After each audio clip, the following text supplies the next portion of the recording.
Warning.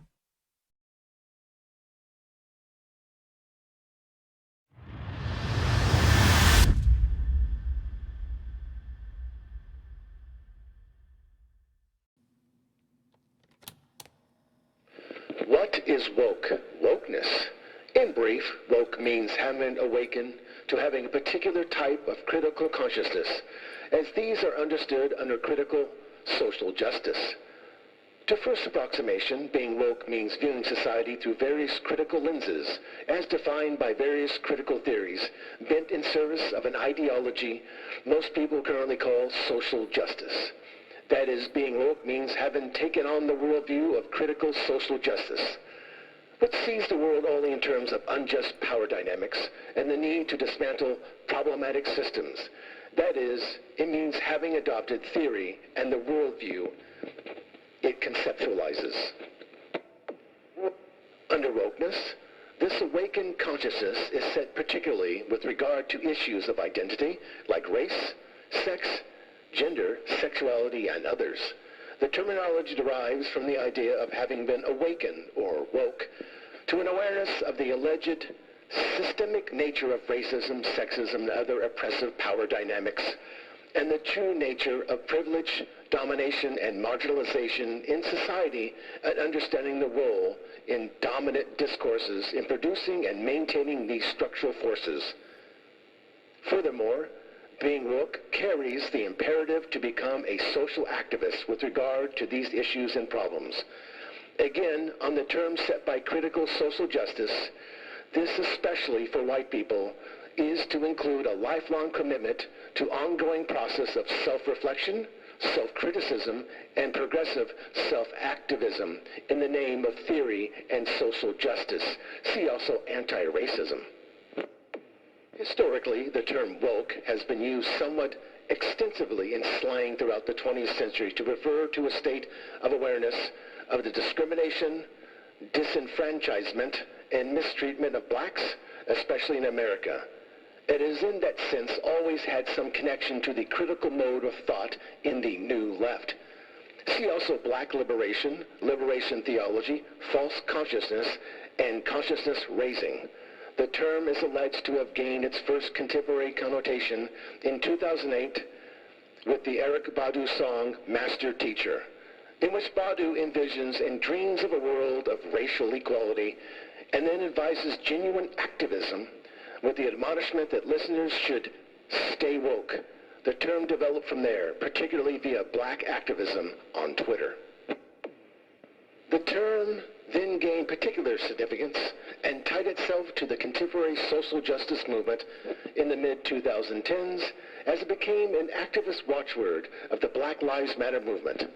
There, say following the police shooting of Michael Brown in Ferguson, Missouri, the phrase, "stay woke," took on the very specific meaning of being aware of the reality, according to critical race theory, of systemic racism in American society that activists blame for being at the root of the incident. This has, in turn, led through intersexual thought to apply to other issues of identity relevant to post-colonial theory, queer theory, feminism, and so on.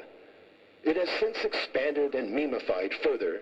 It is now seen from the outside as being wholly synonymous with having been converted to a social justice critical consciousness. As such, wokeness often refers to both critical social justice doctrine and the state of having accepted it. In that wokeness has become a term directly associated with the critical consciousness provided by applied postmodern theories, especially critical race theory. See also postmodern, Marxian, neo-Marxism, post-Marxism, and cultural Marxism. As such, it is centrally concerned with being aware of the intersecting symptoms of racism, sexism, and other forms of alleged societal oppression and analyzing these in terms of privilege. This is most often done under woke consciousness by engaging in discourse analysis, especially using close reading, which enables racism or other systemic bigotries that are assumed to be present in all situations to then be read into them. This is then treated as proof of the systemic problem that is assumed to exist in the first place. See also mask. Being woke would entail being able to see the intersecting web of dominance and oppression that arises from the function of privilege in society and taking up efforts to challenge, disrupt, subvert, deconstruct, or overthrow the existing system in the attempt to bring those unjust intersecting power dynamics to an end. See also Matrix of Domination.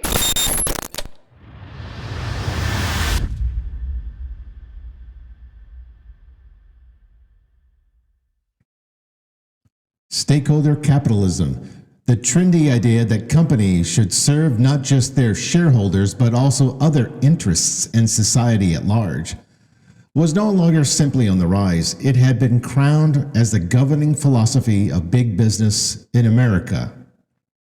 The multi-stakeholder model of the corporation. The corporation would no longer exist to serve just shareholders, but the interest of society at large, including those who deserve the kind of special protections that the rest of society had failed to afford. Women, people of color, LGBTQ people, the victims of climate change. The tailwinds for this new conception of capitalism could not have been better timed to serve the objectives of the new class of corporate titans who readily espouse this new model. Woke economics is crony capitalism 2.0, and here's how it works. Big businesses use progressive-friendly values to deflect attention from its own monolithic pursuit of profit and power. Crony capitalism 1.0 was straightforward by comparison. Corporations simply had to make campaign contributions to legislators in return for favorable legislative treatment.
Does woke count as a religion, sir? A serious question. My answer to the question is no if you include supernaturalism in your definition of a religion, and a dear colleague takes her stand on this distinction. But the following three similarities are enough for me to justify a yes answer to Jordan's question. The first of the three is characteristic of religions in general. The other two are kin to Christianity in particular. Heresy hunting. Ruthlessly uncompromising, relentlessly unforgiving persecution of heretics. Kill a TERF today. If you see a TERF, punch them in the fucking face, etc. There is an orthodoxy, not written down in one particular scripture, but understood by all votaries. And woe betide you if you transgress. As a minimum, you'll find yourself in the Twitter stocks, pelted with abusive epithets as a bigot. And you may well find yourself out of a job, as universities, governments, and businesses queue up to signal their virtue. Such latter-day Torquemadism rams home the fact that what we have here is a cult with its own religiously enforced dogma that makes no sense to anyone outside, but which resonates perfectly with cult insiders. the evangelical leaders and their sheep-like followers. Why is a white woman in America vilified and damned if she identifies as black, but lauded if she identifies as a man?